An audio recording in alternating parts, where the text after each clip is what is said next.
Yesaya pasal 3 ayat 1-15. Hukuman Tuhan terhadap orang-orang yang menyesatkan bangsa itu. Maka sesungguhnya Tuhan semesta alam akan menjauhkan dari Yerusalem dan dari Yehuda setiap orang yang mereka andalkan, segala persediaan makanan dan minuman, pahlawan dan orang perang, hakim dan nabi, petenung dan tua-tua, perwira dan orang yang terpandang, penasihat dan ahli sihir, dan orang yang paham mantra. Aku akan mengangkat pemuda-pemuda menjadi pemimpin mereka, dan anak-anak akan memerintah atas mereka. Maka bangsa itu akan desak-mendesak, seorang kepada seorang, yang satu kepada yang lain. Orang muda akan membentak-bentak terhadap orang tua, orang hina terhadap orang mulia.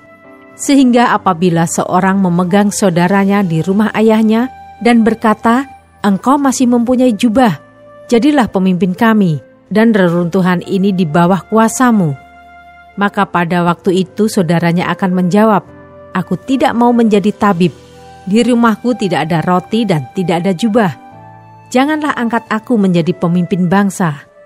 Sungguh, Yerusalem telah runtuh dan Yehuda telah rubuh, sebab perkataan mereka dan perbuatan mereka melawan Tuhan, dan mereka menantang kemuliaan hadirat-Nya.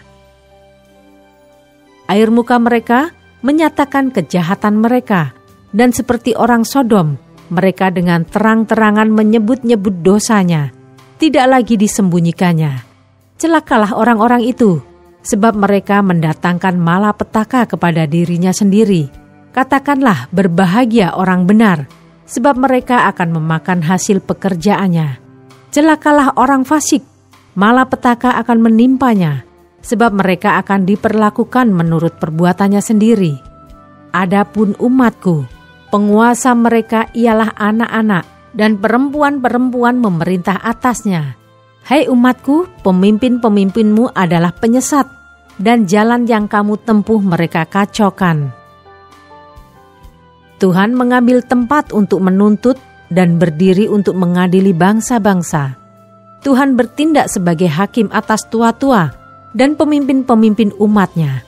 Kamulah yang memusnahkan kebun anggur itu, barang rampasan dari orang yang tertindas tertumpuk di dalam rumahmu.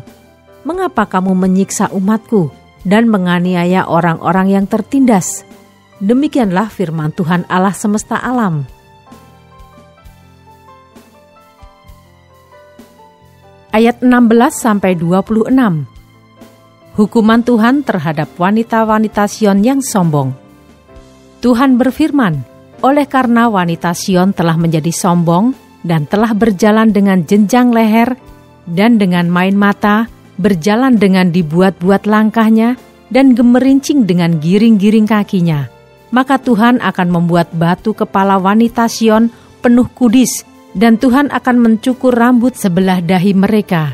Pada waktu itu Tuhan akan menjauhkan segala perhiasan mereka, gelang-gelang kaki, jamang-jamang dan bulan-bulanan, perhiasan-perhiasan telinga, pontoh-pontoh dan kerudung-kerudung, perhiasan-perhiasan kepala, gelang-gelang rantai kaki, tali-tali pinggang, tempat-tempat wewangian dan jimat-jimat, cincin meterai dan anting-anting hidung, pakaian-pakaian pesta, jubah-jubah, selendang-selendang dan pundi-pundi, cermin-cermin, baju-baju dalam dari kain lenan, ikat-ikat kepala dan baju-baju luar.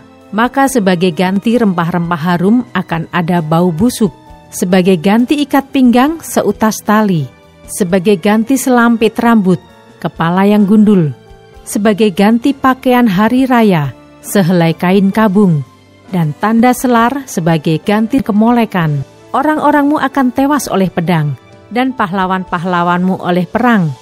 Pintu-pintu gerbang Sion akan mengaduh dan berkabung, dan kota itu akan seperti perempuan bulus yang duduk di bumi.